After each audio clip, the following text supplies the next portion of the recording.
A paz do Senhor, amados.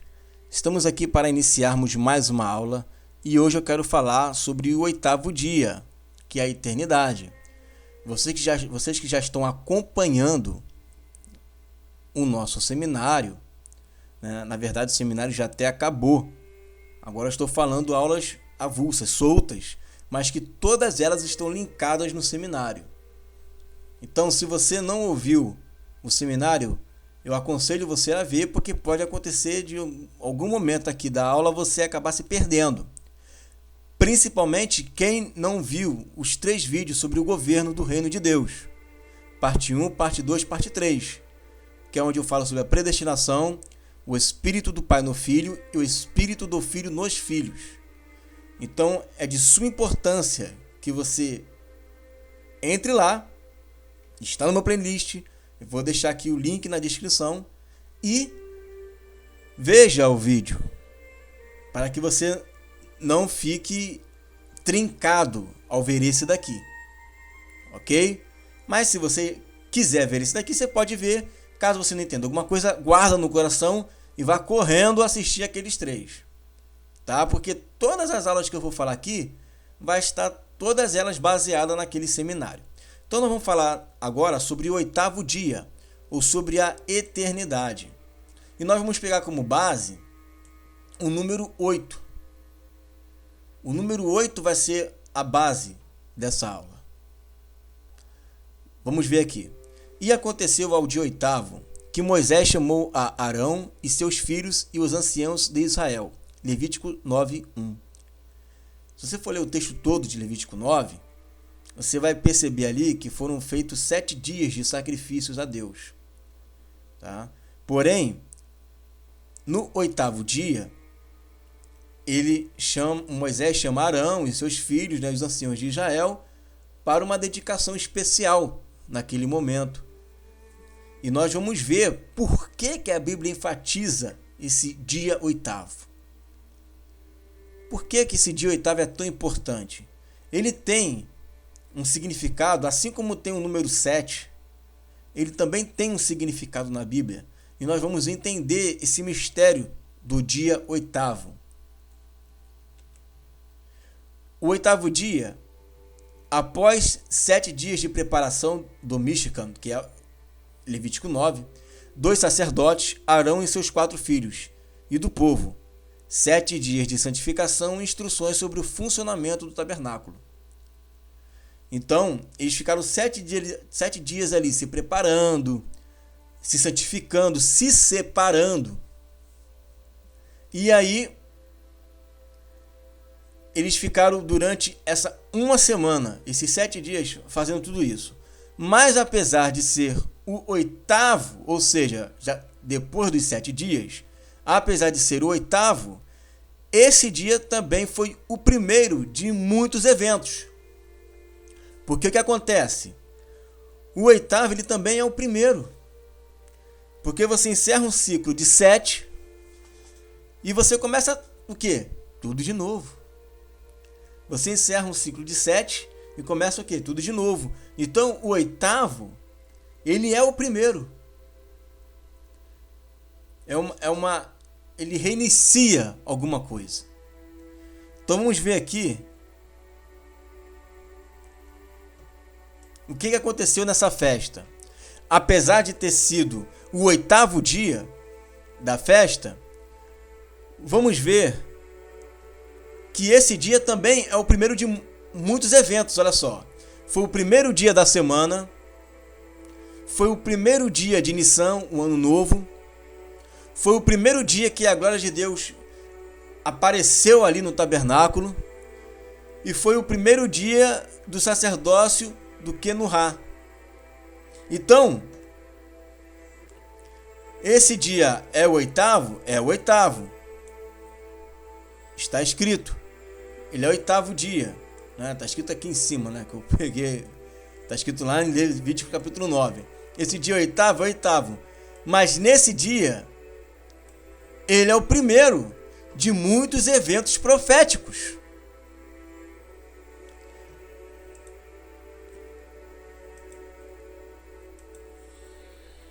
Muito bem. Então vamos ver o seguinte. Antes de eu entrar de fato no número 8, vamos estudar primeiro o número 7.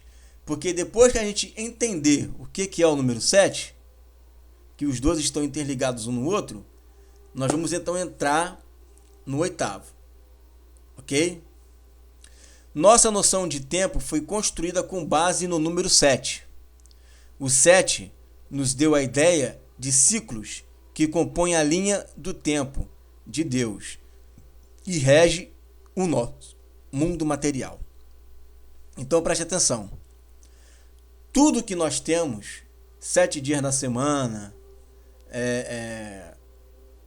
em 7 dias Deus criou, né, um mundo, foi baseado nesse 7. Por quê? Porque o 7 é o ciclo. O 7 é o ciclo. Quando você termina um, você começa o outro. Vamos ver isso? Deus criou o mundo em 7 dias. Ideia de quê? De término e recomeço. Noé esperou 7 dias para a pomba voltar. Dilúvio. Terminou o dilúvio, recomeçou a vida na terra novamente. São 70 semanas de Daniel. Término de uma semana e o recomeço do 7º milênio. As festas mais importantes de Israel contêm o quê? 7 dias. A cada 6 anos, no 7º, era o descanso da terra. A cada 10 anos, no 7º, era o descanso da terra. Depois de 6 milênios, 7º milênio é a era messiânica, que também é chamada de Olam Rabá. Então você percebe que o 7, ele é muito importante, por isso que é interessantíssimo que a igreja de hoje estude as festas de Israel, porque elas indicam os tempos e as épocas em que Deus está trabalhando na igreja. Então, essa história de que Deus aboliu a lei, de que Deus não aboliu nada disso. Deus, ele com a sua graça, ele nos faz revelar o que lá na lei, nos profetas, já estava prescrito há muito tempo. Então é de suma importância que a igreja hoje ela possa estar observando o que Deus está querendo falar por intermédio desses eventos, desses números.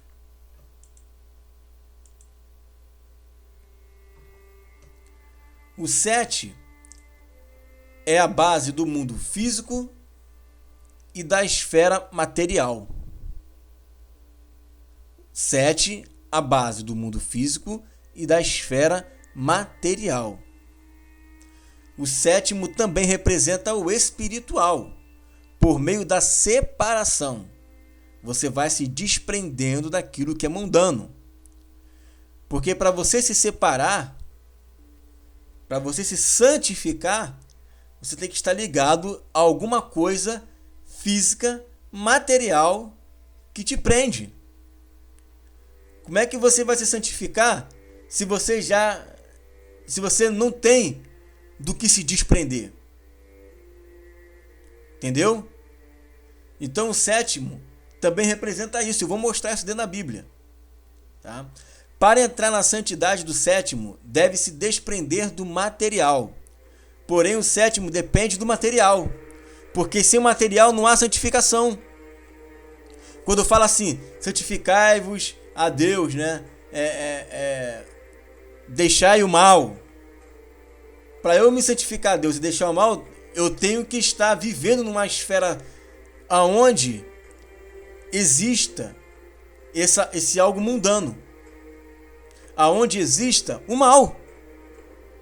Senão não tem do que me separar. Vou me separar do que? Eu já sou separado. Ok? Então vamos ver isso. Deus falando por intermédio lá de Gênesis. E havendo Deus acabado no dia 7º a obra que fizera, descansou no 7º dia de toda a sua obra que tinha feito. Gênesis 2:2. Mas Deus trabalhou no 7º dia? Trabalhou. Não é? Como é que pode Deus trabalhar no sétimo dia? Está escrito. Acabado no dia sétimo a obra que fizera.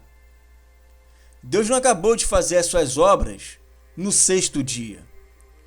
Deus acabou de fazer as suas obras no sétimo dia. No sétimo dia Deus trabalhou também. E o que ele criou?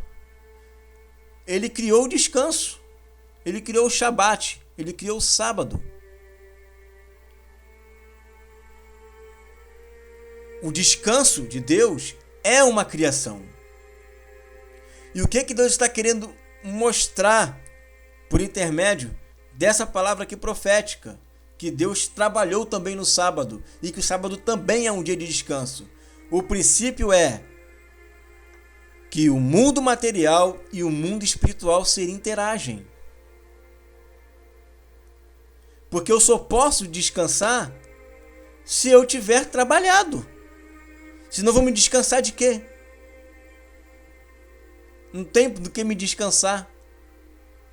Eu vou entrar no dia de descanso. Tá, mas você tem motivo para descansar se você não trabalhou? Então, o mundo espiritual, o descanso shabático, ele depende dos outros 6. Na verdade, hoje para nós é mais importante a gente ficar atento para esses 6 dias do que para o sétimo. Porque o sétimo, ele vai depender do que você fez no 6. Porque se você não trabalhar, você não vai entrar no sétimo. Porque você não trabalhou. E Deus até no sétimo dia ele trabalhou. Por quê? Porque ele mostrou ali, criando o sábado, que o material e o espiritual estão interagindo juntos.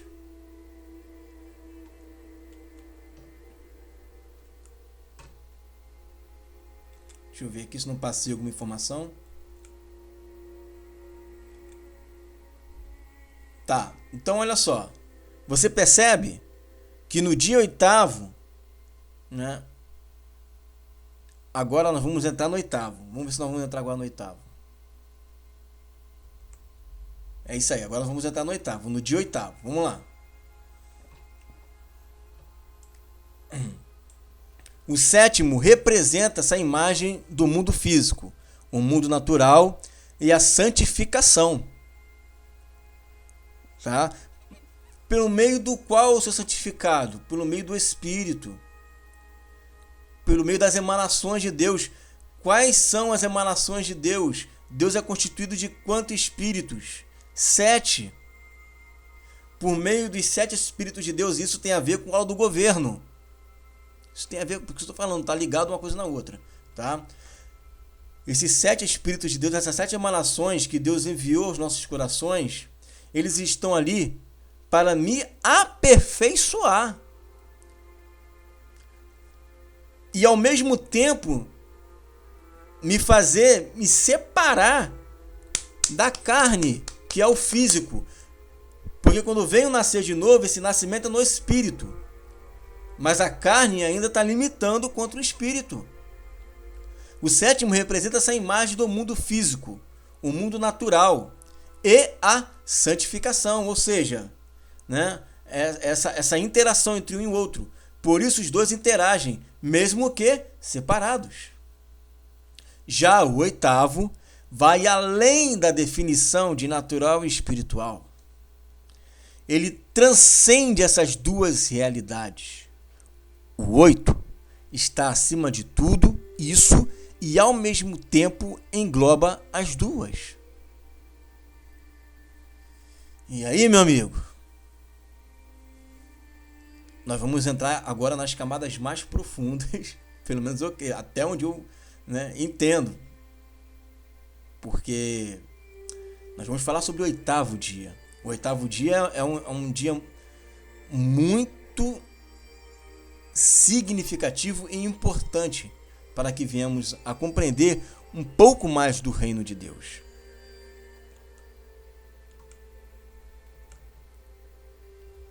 Olha só. O mundo espiritual e o mundo material estão interagindo no 7. E esse mundo atual é a era em que nós estamos vivendo. Tá? Você percebe que tem aqui uma linha cortando esse mundo.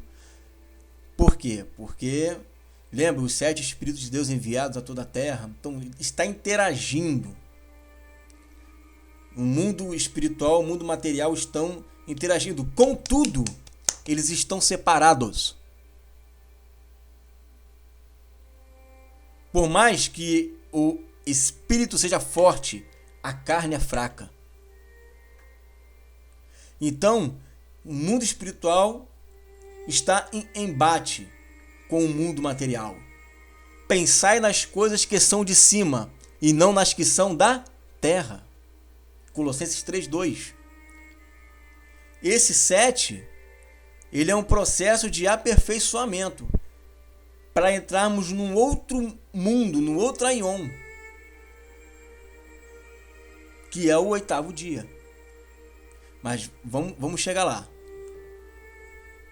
E aqui é Olam Rabá, um mundo vindouro. E aí é o 8.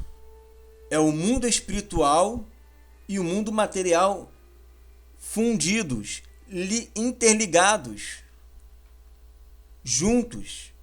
Você não consegue mais separá-los, estão unidos sob um único número. E isso é chamado de novos céus e nova terra, aonde você não vê mais separação entre um e outro. E nós vamos ver isso nas Escrituras. Então vamos falar um pouquinho mais agora sobre essa figura aqui, o 7. Vamos falar agora sobre o 7. Jesus na cruz inaugura o processo de fusão entre o espiritual e material. Na cruz ele começa esse processo entre espiritual e material. Vamos ver isso? Vamos ver. Ó, isso está lá na lei. E quando os 8 dias foram cumpridos para circuncidar o menino, foi-lhe dado o nome de Jesus, que pelo anjo lhe fora posto antes de ser concebido. E quando os 8 dias foram cumpridos. Agora, isso aqui é uma circuncisão na carne. Correto? Mas lá na lei, Deus já estava pedindo para circuncidar o prepúcio do coração. Está aí, ó. Circuncidai, pois, o prepúcio do vosso coração, e não mais endureçais a vossa cerviz. Deuteronômio 10:16. Então, quando você... Agora, né, não há mais circuncisão na carne, porque agora existe um novo nascimento. Quando você nasce de novo, essa lei agora é introduzida no teu coração.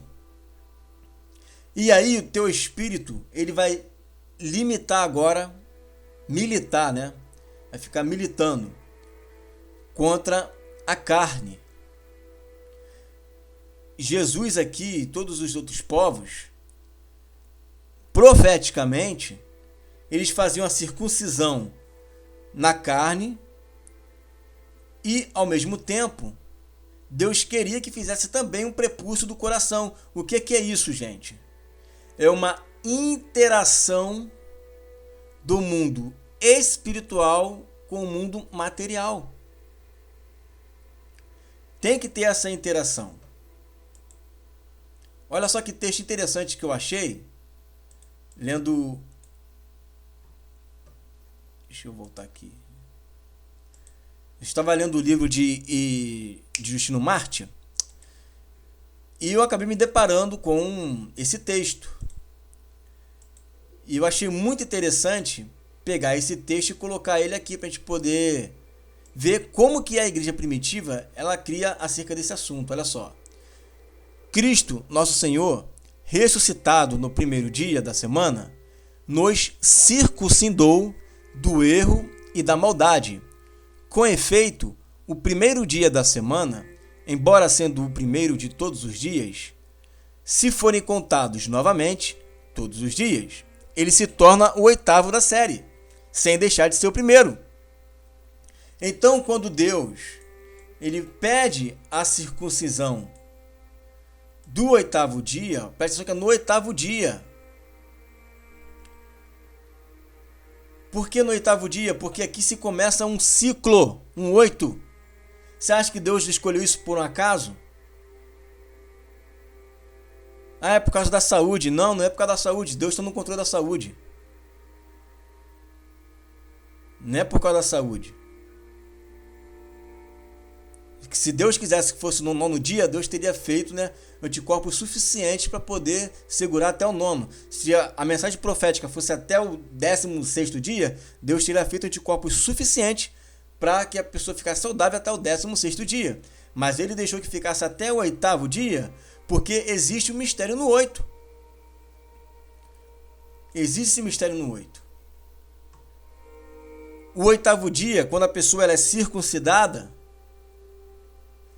ela implica em uma inauguração, um processo desse ciclo novo, que por isso que ele fala para circuncidar o prepúcio do coração. A circuncisão, ela revela esse novo ciclo na vida dessa pessoa.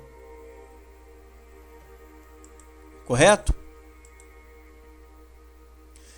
E no Novo Testamento não é diferente. Só que no Novo Testamento, o que acontece? Eu vou tentar procurar usar as palavras bem fáceis de se poder entender. Quando você nasce de novo, ao entrar no teu espírito, o espírito do Filho de Deus, você já participa desse mundo vindouro. Esse ciclo do 8 entre você. Esse ciclo do 8 faz parte de você. Olha só. Porque é impossível que os que já uma vez foram iluminados e provaram o dom celestial se fizeram participantes do Espírito Santo e provaram a boa palavra de Deus e as virtudes do mundo vindouro, Olam Rabá. Virtudes do mundo vindouro. Então você já tem em você essas virtudes da eternidade. Está escrito. Isso já está em você. Só que ela não ocupou sua carne. Tá? Ela não ocupou a sua carne. Mas essa virtude eterna já está em você. Vamos explicar mais, tá? E no último dia, ou seja, no oitavo dia, o grande dia da festa, Jesus pôs-se em pé e clamou, dizendo: Se alguém tem sede, venha a mim e beba. Quem crê em mim, como diz as Escrituras, rios de água viva correrão do seu ventre. E isto disse ele do Espírito que haviam de receber, os que nele crescem, porque o Espírito Santo ainda não fora dado, por ainda Jesus não ter sido glorificado. Eu vou voltar nesse texto aqui mais tarde. Mas como a gente está falando sobre o oitavo, então achei interessante falar esse texto aqui. Mas tem gente que pensa que o último dia é o sétimo. Só que havia uma continuidade da festa, que era o oitavo dia. Porque eles entendiam o quê? Sétimo dia acabou, e o oitavo, eles chamavam de oitavo dia o primeiro dia, porque era a renovação, era o início de um novo tempo, de um novo dia. Só que eles, ao invés de chamar de primeiro, eles chamavam de oitavo. E aí é o seguinte, ele vai falar sobre rios de água viva, E ele vai falar sobre o Espírito Santo, ele vai falar sobre o corpo glorificado. Tá certo? Então vamos chegar lá. Tá? Observe como nós já estamos vivendo. Eu já estou vivendo, todo aquele que nasceu de novo já está vivendo esse 8º dia. Mas se eu expulso os demônios pelo dedo de Deus, certamente a vós é chegado o reino de Deus. Ué, já chegou o reino de Deus? A Nova Jerusalém já desceu do céu? Né, o diabo já foi lançado na água de fogo e enxofre? Não. Mas esse reino de Deus, ele está no meu coração. Ele está no teu coração. Essa plenitude já foi te entregue. Só que ela ainda está como semente. É importante você assistir essa aula do governo, gente. Tudo isso eu falo lá na aula de governo. Só que ela está dada como semente. E como semente, ela ainda não foi manifesto. Mas quando manifestar, ela vai preencher toda a nossa carne. Mas eu já posso hoje viver experimentando as virtudes desse mundo que ainda não veio. Eu já posso. Porque esse reino existe. Lucas 17, 21. Nem dirão ei-lo aqui ou ei-lo ali, porque eis que o reino de Deus está dentro de vós. O reino já chegou. Mas ao mesmo tempo, os reinos desse mundo ainda serão do nosso Senhor e do seu Cristo. Apocalipse 11:15. Contudo, mesmo que esse reino ainda não foi dado ao Senhor e ao seu Cristo, ele já chegou. Ele já está aí. E não é um outro reino, senão esse mesmo reino. O reino do Messias. Esse reino já chegou.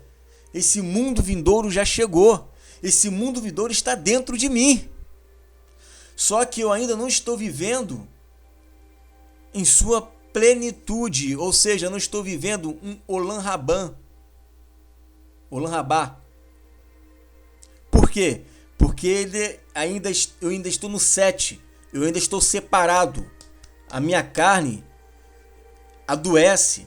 A minha carne é fraca. A minha carne, ela se desfaz. A minha carne, ela não é nada. Então, esse espírito está guerreando contra a carne o tempo todo. Eu ainda estou no 7.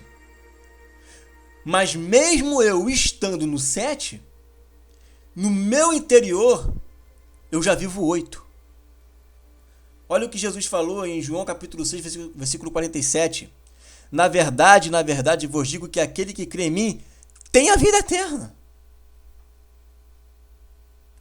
Ele tem a vida eterna. Eu tenho a vida eterna. Por que eu tenho a vida eterna? Porque eu tenho um espírito. Eu tenho esse reino. O reino dele é eterno. Eu já tenho dentro em mim. O reino é eterno.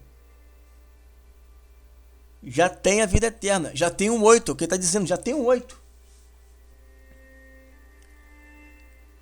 Quem crê nele, já tem um 8. Tem a vida eterna. João 17:16. Eles não são do mundo, como eu também não sou.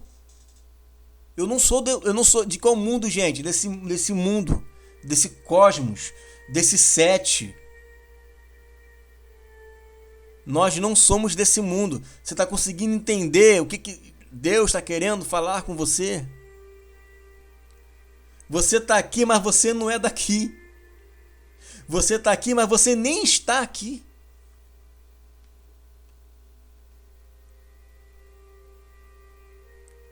Eu estou aqui nessa terra, meus pés estão aqui, mas eu sou de uma outra esfera superior. Eu estou aqui apenas como um representante do reino.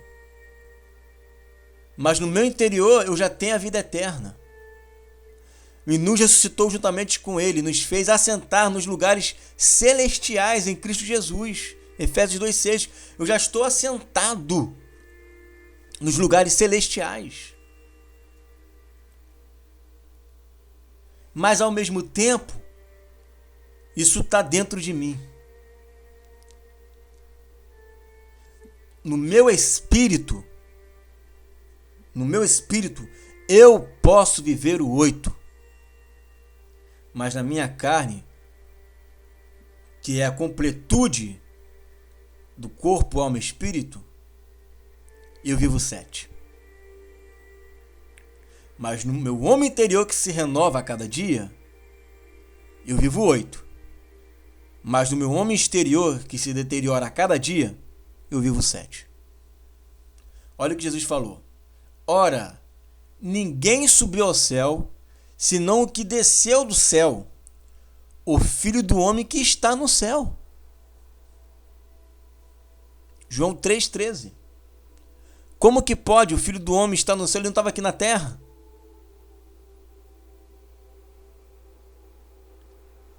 Estar no céu é estar assentado nos lugares celestiais em Cristo. Jesus está falando, olha, eu estou aqui na terra, estou aqui com você, mas eu não estou aqui não, tá? Eu estou aqui, mas não estou aqui. Eu estou e não estou. Você está andando em espírito. Você, no seu corpo material, você está vivendo 7. De separação, de santificação. No seu espírito, você já vive o 8.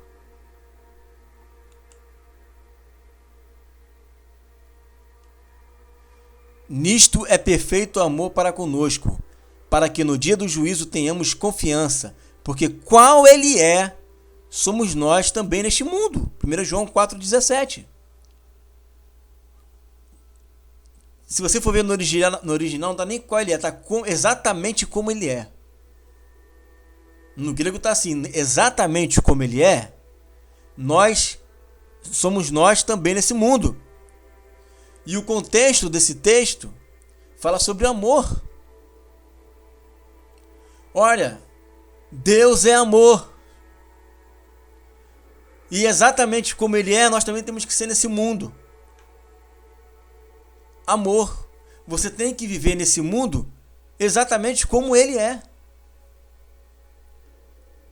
Você pode ressuscitar os mortos.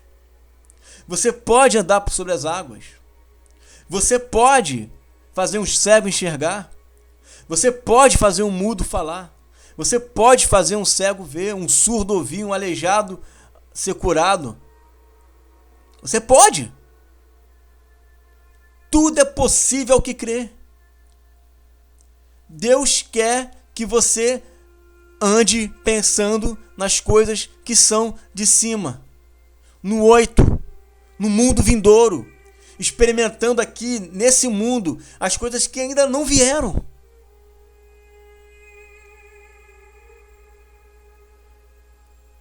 Mas infelizmente as pessoas têm olhado mais para o 7. Ah, eu sou carne. Ah, eu sou falho. Ah, eu não sei o que. Sim, somos, mas o Espírito está pronto.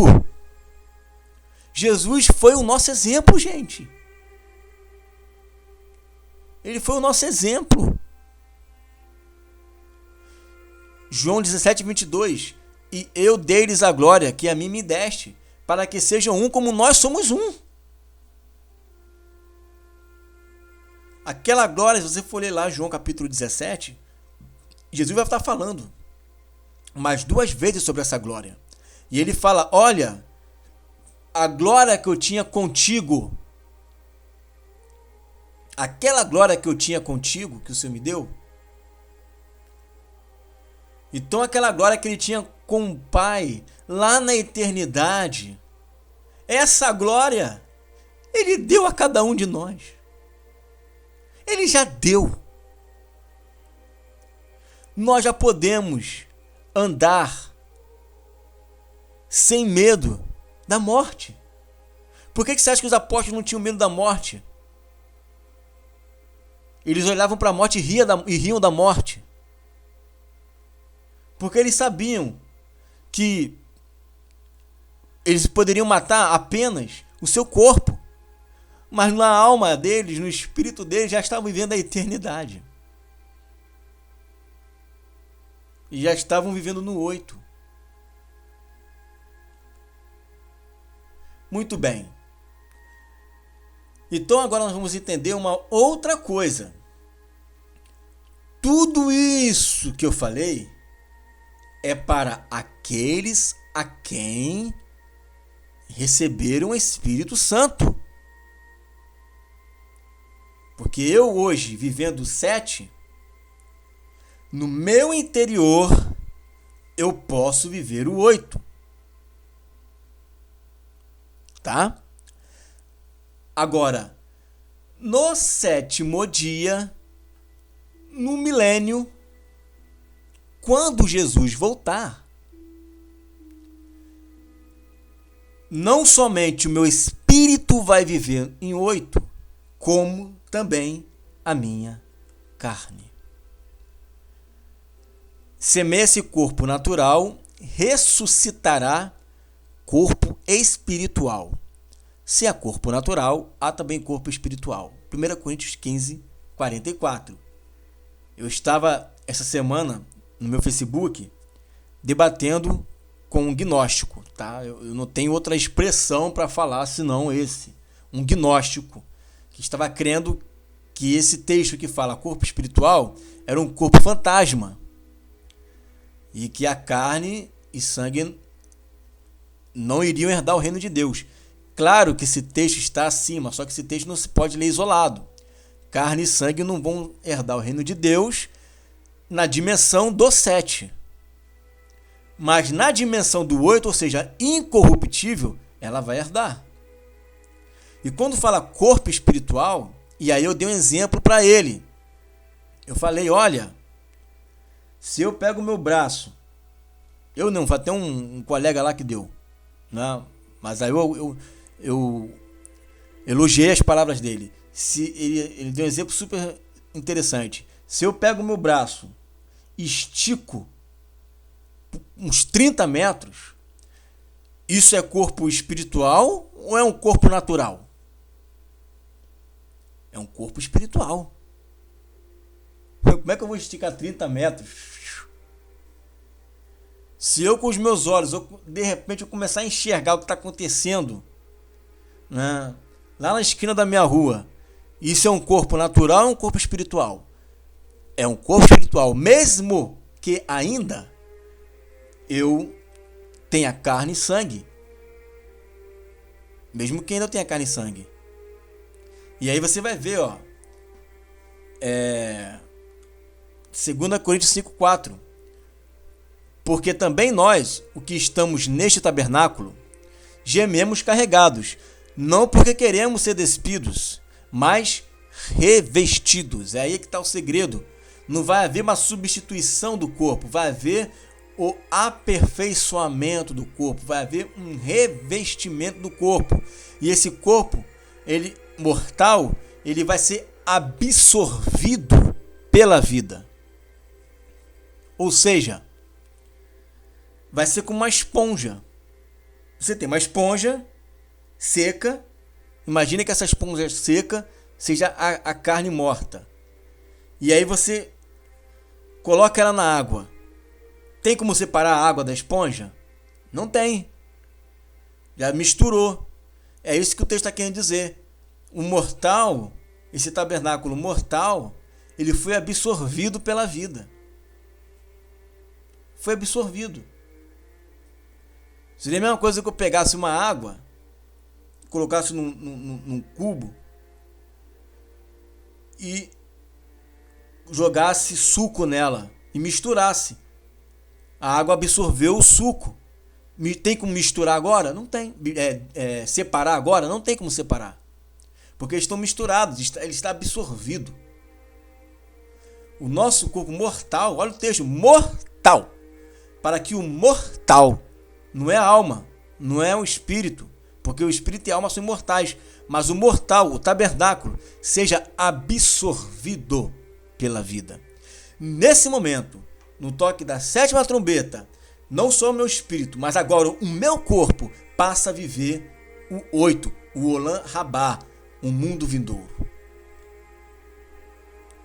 Olha que Paulo fala: o amor nunca falha, mas havendo profecias, serão aniquiladas, havendo línguas, cessarão, havendo ciência, desaparecerá, porque em parte conhecemos e em parte profetizamos. Mas quando vier o que é perfeito, então o que é em parte será o quê? Aniquilado.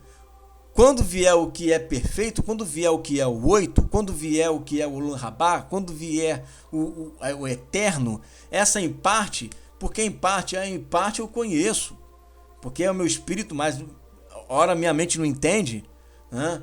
Porque em parte eu conheço, em parte eu tenho uma ciência, em parte eu tenho uma profecia. Mas quando vier aquilo que é perfeito, tudo isso que é em parte, tudo isso que é em 7, que divide o mundo material, o mundo espiritual, tudo isso vai ser aniquilado. Isso vai desaparecer. O que vai permanecer é o amor.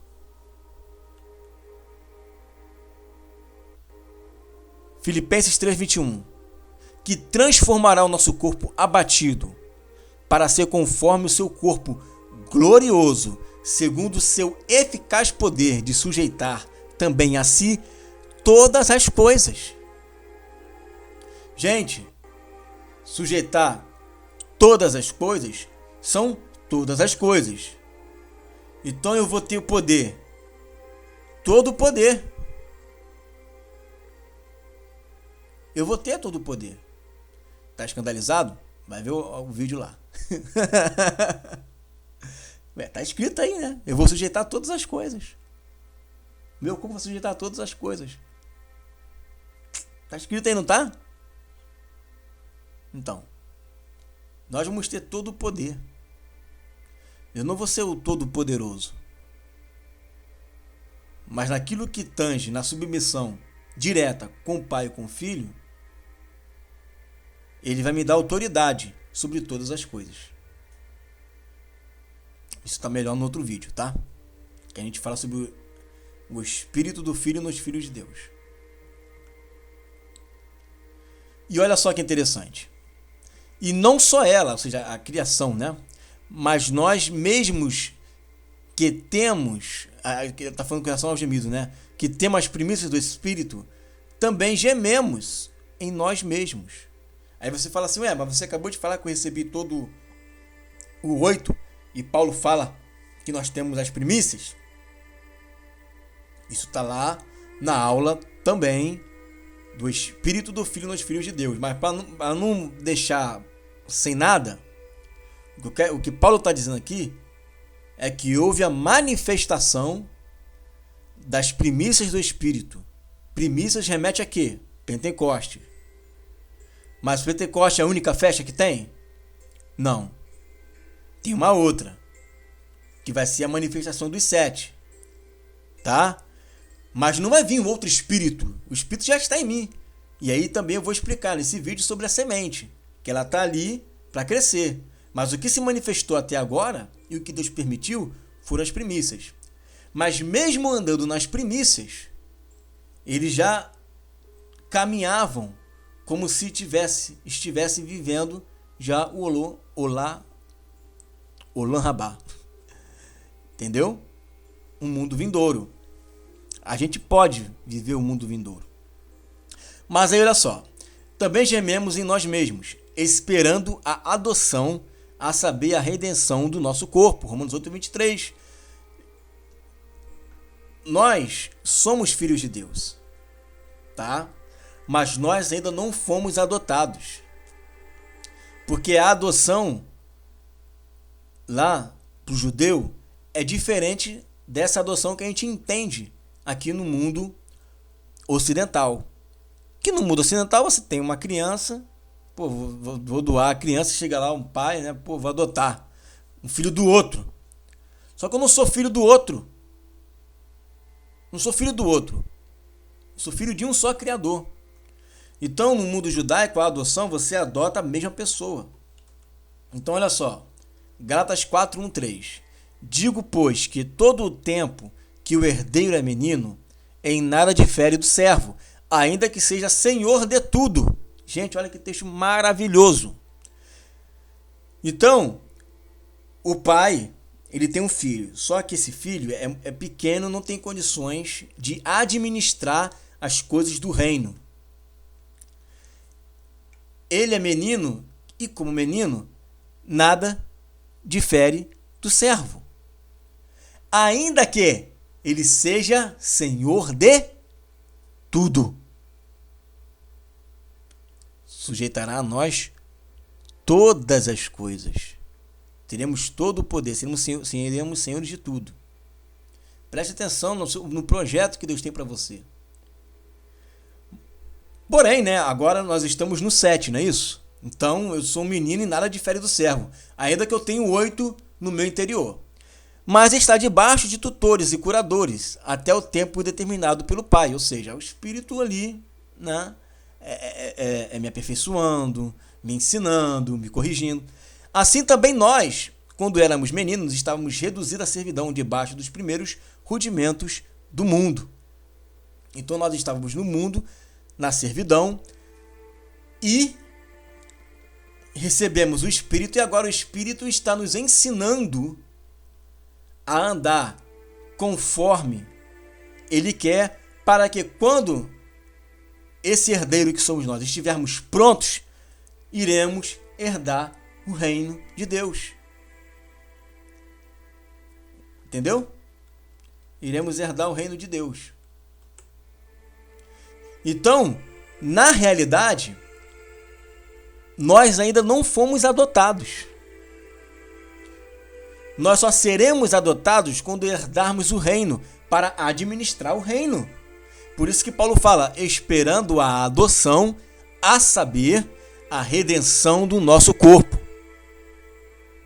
Ele nos escolheu para a adoção. Ok, mas eu não fui adotado, mas eu fui escolhido. E por enquanto estou na mão dos tutores. Eu estou ainda aprendendo a administrar. Eu estou no 7. Eu estou guerreando contra o meu espírito. Mas quando eu estiver no 8, eu estarei apto a herdar todas essas coisas. Então ele vem e me adota, redimindo o meu corpo, trazendo 8 para o meu corpo. E aí eu vou revelar mais uma coisa. Olha o texto aí. 2 Pedro 3, 10, 14. Mas o dia do Senhor virá como um ladrão de noite, no qual os céus passarão com grande estrondo, e os elementos ardendo se desfarão, e a terra e as obras que nela há se queimarão. Havendo, pois, de perecer todas essas coisas, que pessoas vos convém ser em santo trato e piedade, aguardando e apressando-vos para a vinda de Deus, em que os céus em fogo se desfarão e os elementos ardendo se fundirão. Aí ele vai dizer, mas nós, os eleitos, os santos, a igreja, segundo a sua promessa, aguardamos novos céus e nova terra, em que habita a justiça. Por isso, amados, aguardando estas coisas, procurai que dele sejais achados imaculados e irrepreensíveis em paz. Senhores, hoje, no meu interior, eu já posso viver o mundo vindouro. Mas eu ainda estou em carne, então estou no aperfeiçoamento do 7.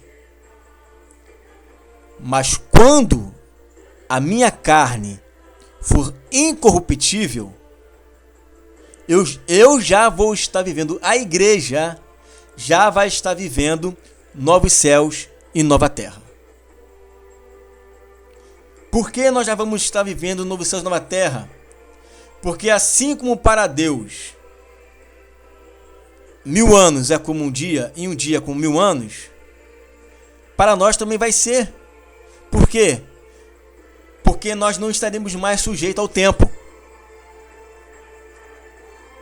É novo céu, nova terra. Na minha vida. No meu interior. Já não vai ter mais tempo para mim. Acabou o tempo. Por mais que eu esteja vivendo no reino milenar, glorificado, para a igreja não existe mais tempo. Acabou o tempo. Nós já vamos estar vivendo, não só no interior, mas também no corpo, a eternidade, de fato. Um novo céu e nova terra.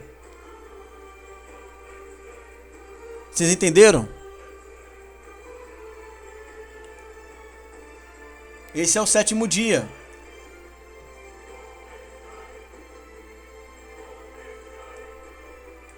Olha isso. O mundo atual, eu vivo um mundo vindouro no meu interior, nessa guerra do 7. Depois disso, eu já vivo um novo céu e nova terra. A igreja vive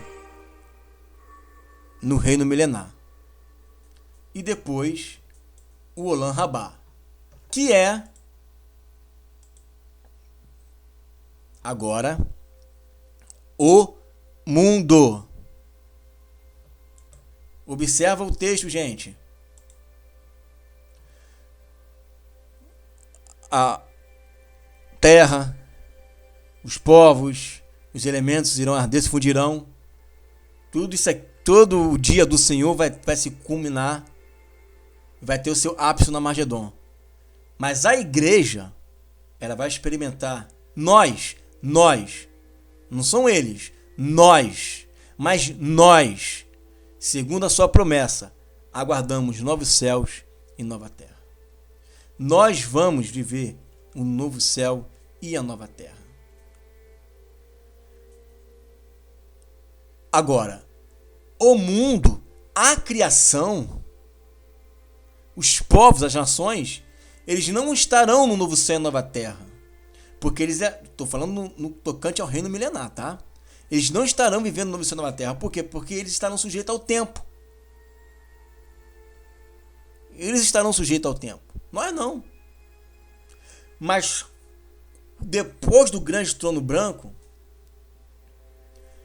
tanto eles quanto nós viveremos um novo céu e uma nova terra.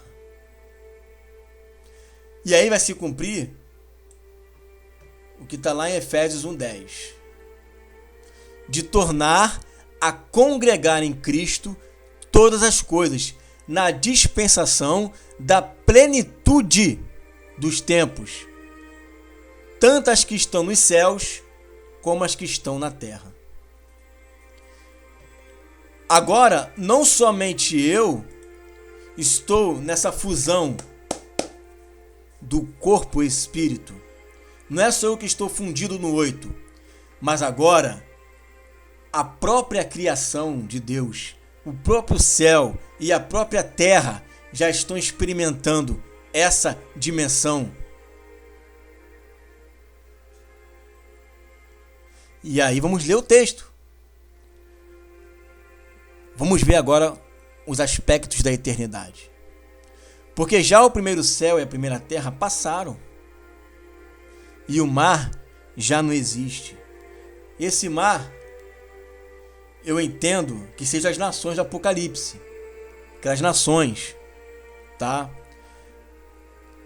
Porque em Jeremias 5:22 diz: porventura não me temereis a mim, diz o Senhor, não temereis diante de mim, que pus a areia por limite ao mar, por ordenança eterna, que ele não transpassará.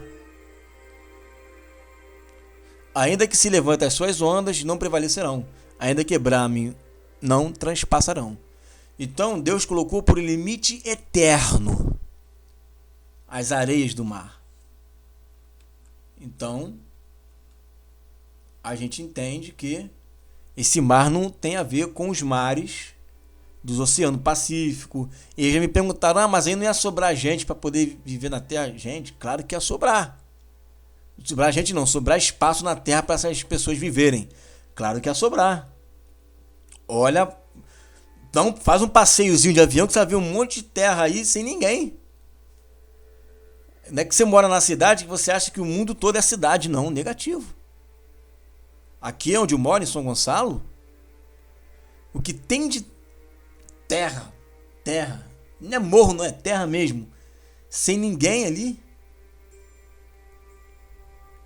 Então, existe muito espaço na América do Sul, na América Central, na América do Norte, na Austrália, na África, então, na Ásia. Existe muito lugar para caber toda a humanidade, desde Adão, toda a humanidade, logo colocando os salvos, né? Até o último que nascer. E eu, João, vi a cidade santa, a santa cidade, a nova Jerusalém, que de Deus descia do céu, adereçada como uma esposa ataviada para o seu marido. E ouvi uma grande voz do céu que dizia: Eis aqui o tabernáculo de Deus com os homens, pois com eles habitará, e eles serão seu povo, e o Deus mesmo estará com eles, e será o seu Deus. Agora, só para dar uma passadinha aqui nessa nova Jerusalém, que desce adereçada como uma esposa ataviada para o seu marido, porque é o seguinte, em Apocalipse 21:9 diz assim: E veio a mim um dos 7 anjos que tinham as 7 taças, cheias das últimas 7 pragas, e falou comigo dizendo: Vem, mostrar-te-ei a esposa, a mulher do Cordeiro. Na verdade, gente, preste atenção. Quando Jesus volta e a igreja ela ressuscita e os que estão vivos são transformados, eles passam a ser uma só carne. A igreja e Jesus passa a ser uma só carne. Ali é o casamento. É a fusão. É o encontro com ele nos ares. Não pense nos moldes da terra, que vai chegar alguém, vai ficar lá, ele esperando, e a igreja sou eu, é indivíduo. Como é que vai ser isso? Todo mundo chegando lá vai se encontrar com ele, vai lá, vai passar 7 dias de núpcias. Pelo amor de Deus, gente. Quando a igreja ela ressuscita, ela já ressuscita em uma só carne com Cristo. olha o texto, gente. Lá em Gênesis, quando Adão acorda, a esposa já está lá pronta para ele. E ele se torna uma só carne. Olha só o que diz o texto: Regozijemo-nos e alegremo-nos e demos-lhes glória, porque vindas são as boas do Cordeiro, e já a sua esposa se aprontou. A sua esposa. Por que ela se aprontou? Porque agora ela está vestida de vestes de linho puro finíssimo, branco, resplandecente. O que é isso? Ela está glorificada, igual Jesus lá no Monte da Transfiguração, vestes brancas, resplandecentes. A igreja agora está glorificada. O casamento é isso. É a apresentação da noiva, que já está uma só carne com Deus, e não tem muita coisa para se explicar. Por quê? Porque não é um casamento de fato, de festa, né? de relações íntimas. Não tem isso.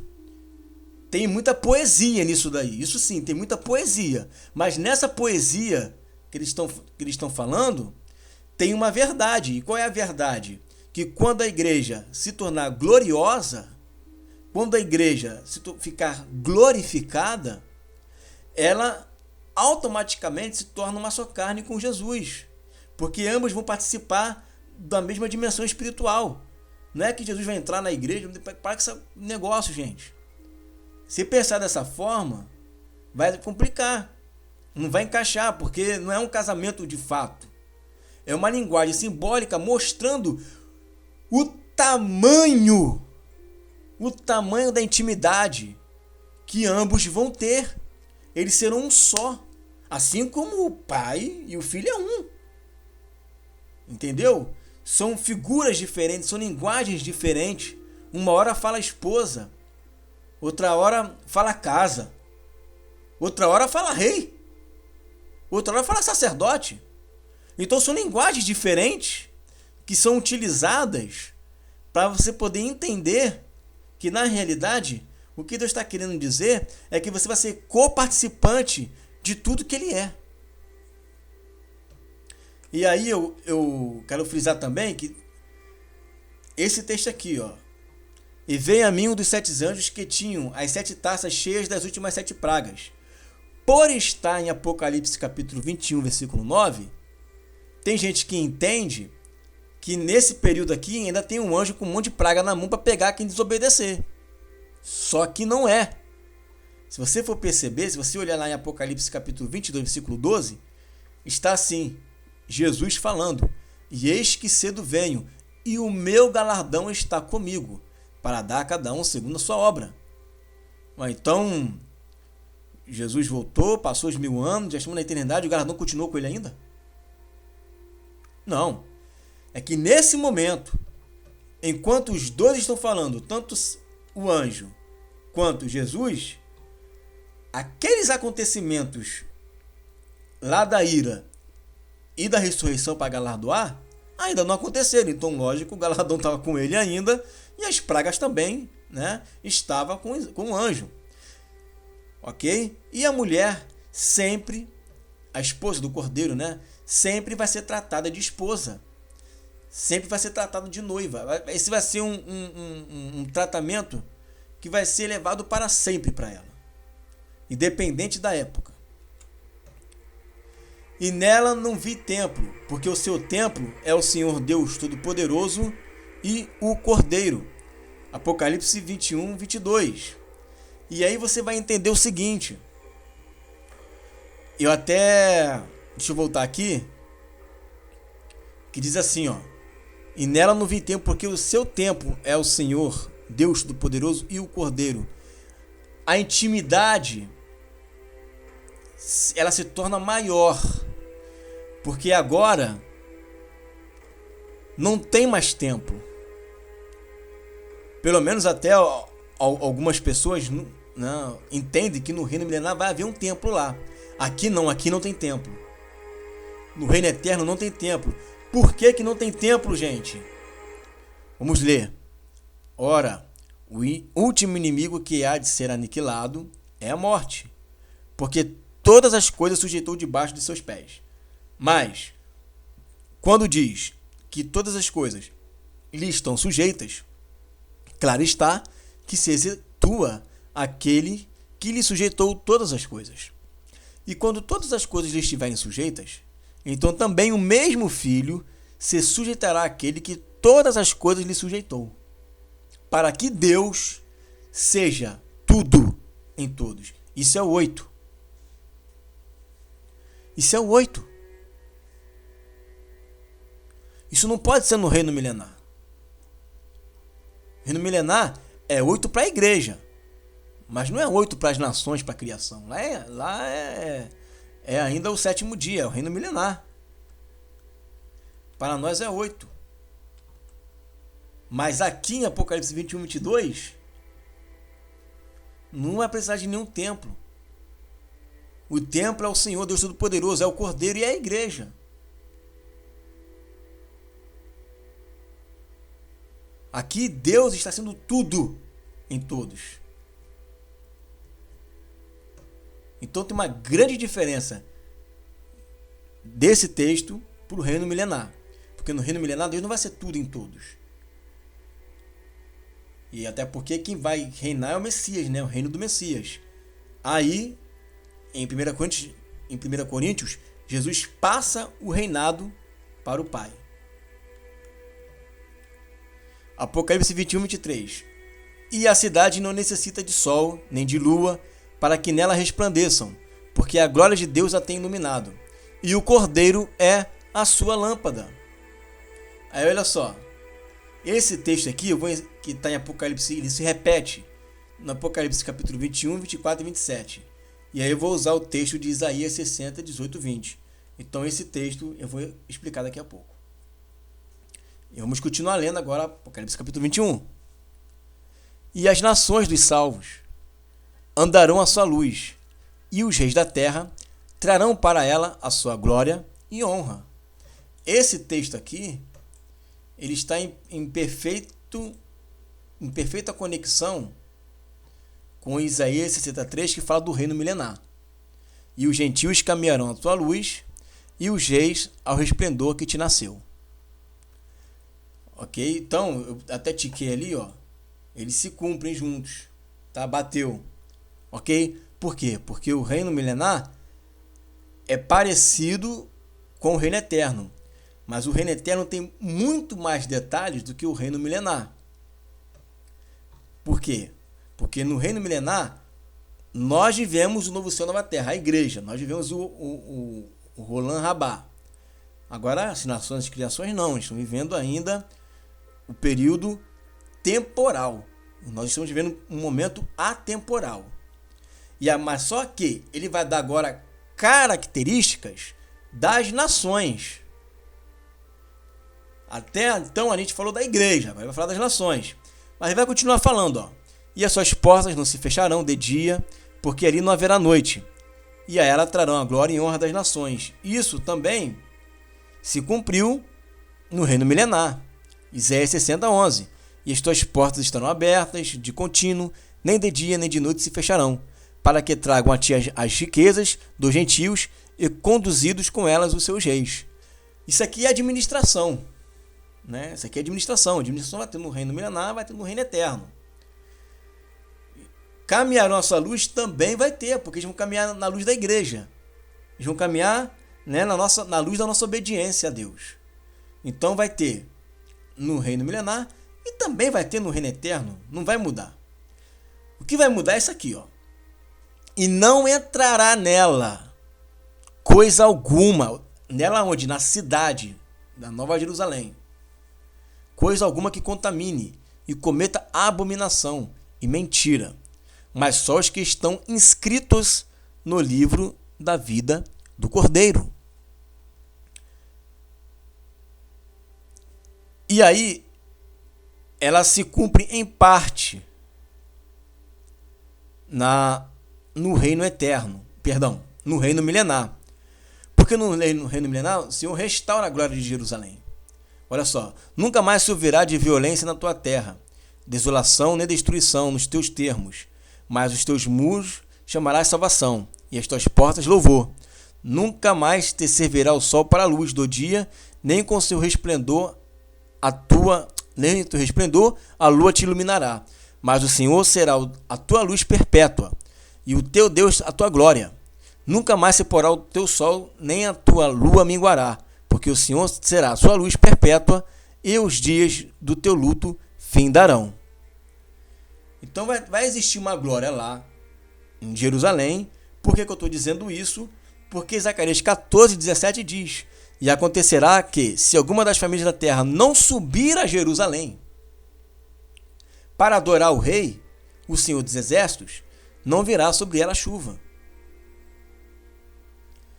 Mas aí você vê que aqui no Apocalipse 21:27, só entra na cidade quem está com o seu nome escrito no livro da vida.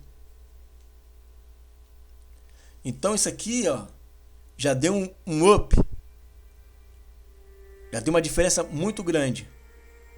Aí você me fala: mas aí essa igreja aí, essa cidade, ela é a noiva do Cordeiro. Essa cidade é a noiva. Bom, como eu falei no outro vídeo, esse texto ele abre margem para dizer que essa cidade é a igreja, porque o texto também fala isso, mas também abre margem para dizer que essa igreja também é uma cidade. Essa igreja não, essa Nova Jerusalém, perdão. Que essa Nova Jerusalém é uma cidade mesmo. Por causa dessas características e também por causa desse Isaías 60. Olha o que tem dizer Isaías 60. Né? Então, em Zacarias 14:17. Então dá a entender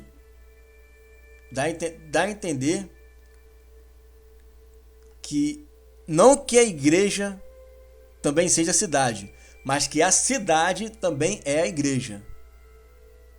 Tá? É muito mais a cidade que parece com a igreja do que a igreja que parece com a cidade.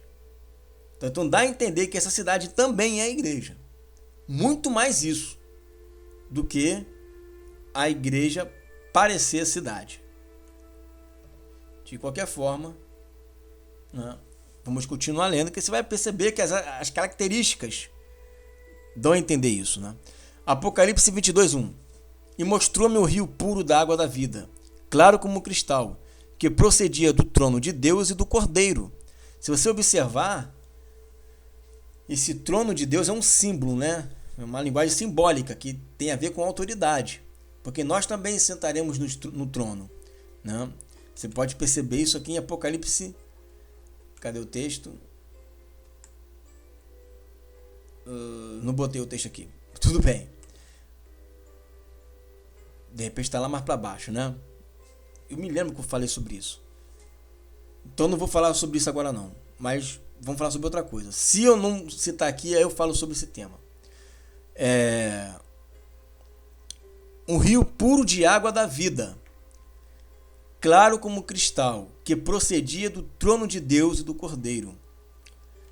Eu pulei um texto aqui, que é do Apocalipse 21, 6 e 7, porque eu só queria explicar ele quando chegasse em Apocalipse 22:1, porque um texto puxa o outro. Olha só. Ele disse-me mais: está cumprido. Eu sou o Alfa e o Ômega, o princípio e o fim. A quem quer que tiver sede, de graça lhe darei da fonte da água da vida. Quem vencer, herdará todas essas coisas. Eu serei o seu Deus e ele será o meu filho. Aí isso causa um parafuso na cabeça da pessoa, porque ela pensa, como é que eu vou ser filho de Jesus? Ele é que é a fonte da água da vida.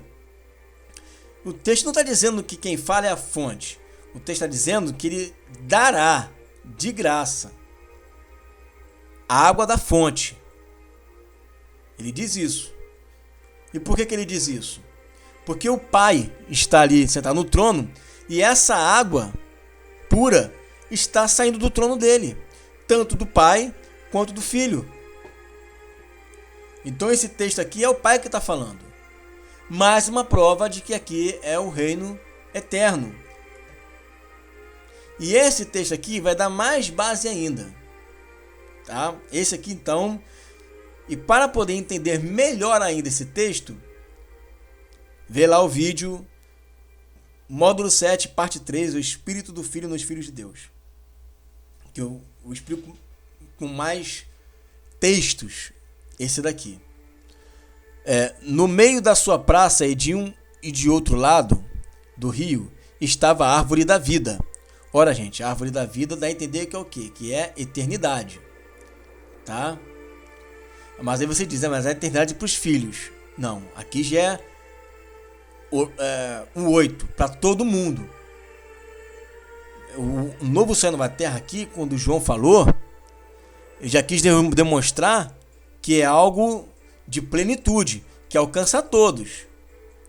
Quando alcança a igreja, é para nós, ali é para todo mundo, é para as nações. Ele vai incluir nações, vai incluir os reis da terra, ok? Aí ele vai dizer assim, que produz 12 frutos, dando seu fruto de mês em mês, e as folhas da árvore são para a saúde das nações. Ora bolas, como é que é para a igreja? Não pode. Eu já estou vivendo um corpo glorificado e todas as coisas me estão sujeitas. Como é que eu ainda vou ficar com necessidade de ter cura ainda? Vamos continuar lendo. E junto ao rio, a sua margem, de um e de outro lado, nascerá toda sorte de árvore que dá fruto para se comer. Não cairá sua folha, nem acabará o seu fruto nos seus meses. Produzirá novos frutos, porque as suas águas saem do santuário, e o seu fruto servirá de comida e a sua folha de remédio. Agora preste atenção. Vou voltar aqui. A igreja, gente, é a árvore da vida. Isso aqui é o Cristo. O Cristo é que é a árvore da vida. É a igreja. Jesus como cabeça e o restante do corpo como complemento. E como é que nós vamos sustentar as nações? Como que nós vamos servir de alimento ou de sustento ou de remédio para ela? Você se lembra que Deus falou lá para Deus conversando, né? Ele disse: olha, não vamos permitir que ele coma da árvore da vida, porque se ele comer do fruto da árvore da vida, ele vai viver eternamente. Você se lembra desse texto? Porque a árvore iria dar um sustento eterno para ele. Então são duas coisas diferentes. Uma coisa é a árvore, outra coisa é quem se alimenta dela. Certo? Só que a árvore, ela não precisa de sustento. Porque a árvore, ela por si só, ela já é a vida. Ela é a fonte da vida. E como que nós vamos precisar de sustento se nós já estamos com o corpo glorificado, vivendo o 8? Como que nós vamos precisar de sustento se nós já estaremos sujeitando todas as coisas? Porque a resposta é a seguinte: a árvore da vida aqui, que produz fruto, que produz alimento para as nações, nada mais é do que as emanações do Espírito que eles vão receber da igreja.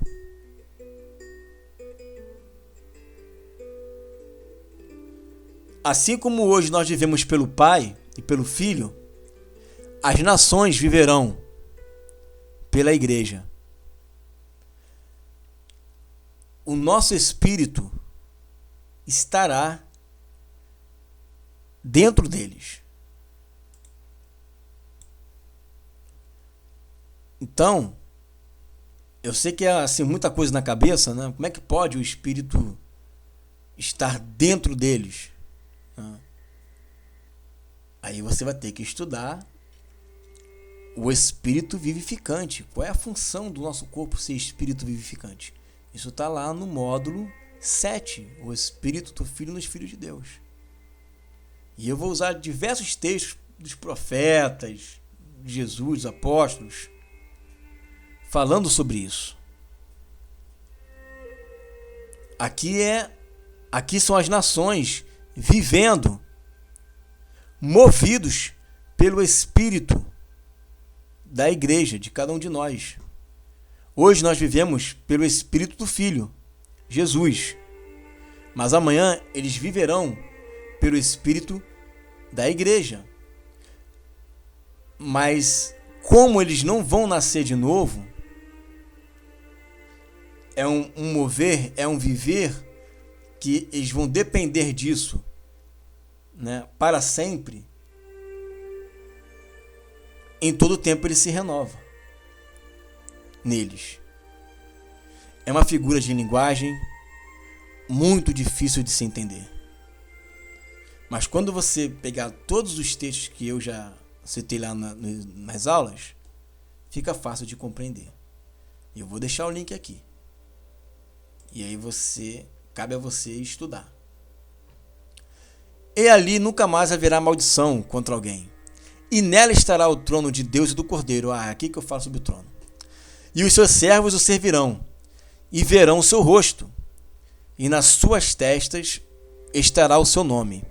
E ali não haverá mais noite, não necessitarão de lâmpada, nem de luz do sol, porque o Senhor Deus os ilumina, e reinarão para todo sempre. Vamos ver?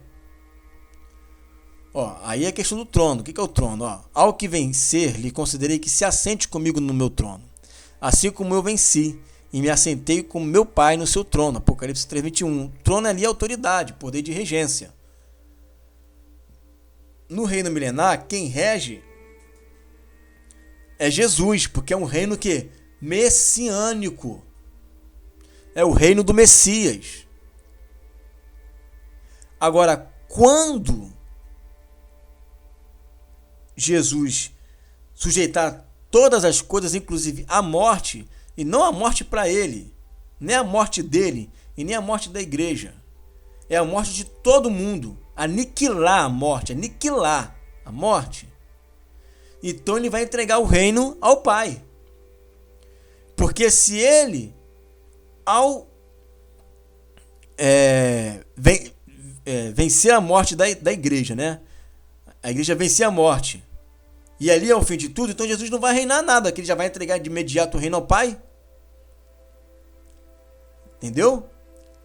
Então vai se passar esse período de 1000 anos, onde a morte ainda vai existir na criação, não na igreja. E aí ele vai reinar. Quando a morte for vencida, ele vai entregar ao Pai esse reino. E o Pai vem habitar conosco na terra. E aí, por isso que ali diz o texto, né?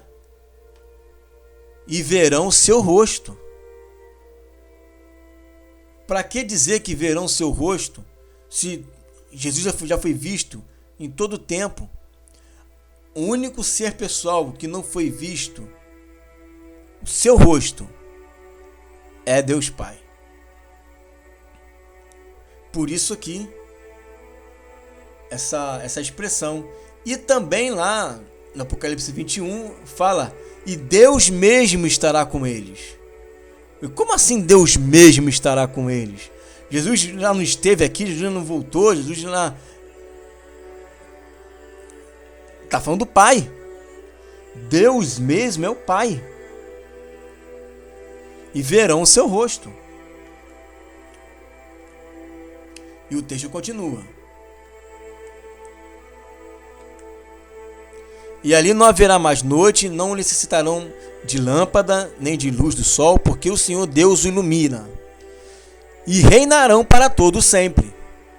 É diferente de reinar durante 1000 anos. Aqui já é para sempre. Dentro dessa dimensão de novo céu e nova terra para toda a criação. E não somente agora para a igreja.